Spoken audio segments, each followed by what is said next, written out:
अगर मर्द के जेब में अगर पैसा ना हो, अगर उसकी औरत वफादार है ना, तो मर्द सीना चौड़ा कर कर समाज में बड़े गर्व से घूमता है। अगर वही औरत अगर गलत, छोटी उम्र में इतनी बड़ी बड़ी बातें आकाश को कहाँ से आती हैं, कहाँ से वो सीखा आकाश? गरीबी बहुत करीब से देखा है सर कि जीवन में 10 रुपए की कीमत क्या होती है। इसलिए मैं बहुत कम उम्र में बहुत ज्यादा झटका खा चुका हूँ सर। धोखा समाज का, परिवार का, हर तरह से लोग जलील किए, लेकिन मैंने जिंदगी में हार नहीं माना सर। आज भी संघर्ष कर रहा हूँ। बल्कि मैंने अपने गर्लफ्रेंड जो प्रेमिका है, उसके बहन के शादी में मैंने 60,000 रुपए अपने कमाई से दिया, जो कि हमारी माता जी भी जानती है, बहुत खुश होती हैं कि बेटा अब तुम लायक हो गए हो, तुमसे जो हो सके मदद कर दिया करो। हाँ, आज दातुन बॉय इतना फेमस हो गया, इतना पैसा आ रहा है कि जिसकी जब चाहे उसकी मदद कर देता है, लाखों रुपए की, तो मतलब गर्व होता है अपने। बिल्कुल भैया, हमारे माता पिता जी ने जरूर कोई पुण्य काम किया होगा, तभी ने गंगा मैया ने इतना बड़ा उपलब्धि दिया।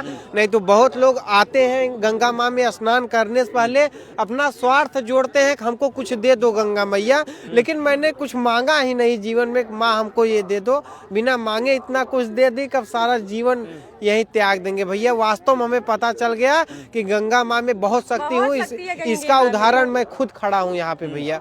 हाँ, कई लोग हार जाते हैं, निराश हो जाते हैं तो रोते हैं, उनको समझ में नहीं आता है कहाँ जाएं। वो कई लोग जो है हारने लगते हैं, टूटने लगते हैं, तो ऐसे युवाओं को क्या आज भैया 10-10 मिलियन लोग फॉलोअर लेके बैठे हैं, लेकिन सोनी टीवी पर कोई नहीं पहुंच पा रहा है। तो वो सपना गंगा मैया ने पूरा कर दिया। हाँ भैया, तो इतने बड़े बड़े सेलिब्रिटी मलाइका रोड़ा से भी भिड़ गए थे जब हमारे आत्मसम्मान की बात आई थी, तो आपने तो देखा था। क्या भिड़ गए थे वो, क्या जरा बताइए। उन्होंने बोला कि अरे तुम अंग्रेजों को चूना लगा रहे हो, बोल रहे हो लड़कियां चूना लगाती हैं। हमके जब हमारे बहन बेटियों को पर अत्याचार हुआ, इज्जत लूट के ले गए, सोना चांदी लूट के ले गए, तब आप कहाँ थी? और जब आप नहीं थी तो हमने पैसा ही लूटा, तो क्या गलत किया सर? हाँ, आपके कई डायलॉग्स वहाँ जो प्रेमिका के बारे में बोले जाते हैं, वायरल होते हैं, कुछ कहना चाहेंगे? सर यही था कि गद्दारी के दुनिया में वफादार लड़की मिल गई, इससे बढ़कर क्या चाहिए। आजकल मैं कई रिश्तों में देखता हूँ सर, मैं सच में गंगा माँ के शरण में खड़ा हूँ। विवाह के होने के बाद भी लोग घुट घुट के जीते हैं, अपने रिश्ते में नहीं खुश हैं। हाँ, तो ये जो है आपके साथ कहें कि पूरा लॉयल्टी है। हाँ सर।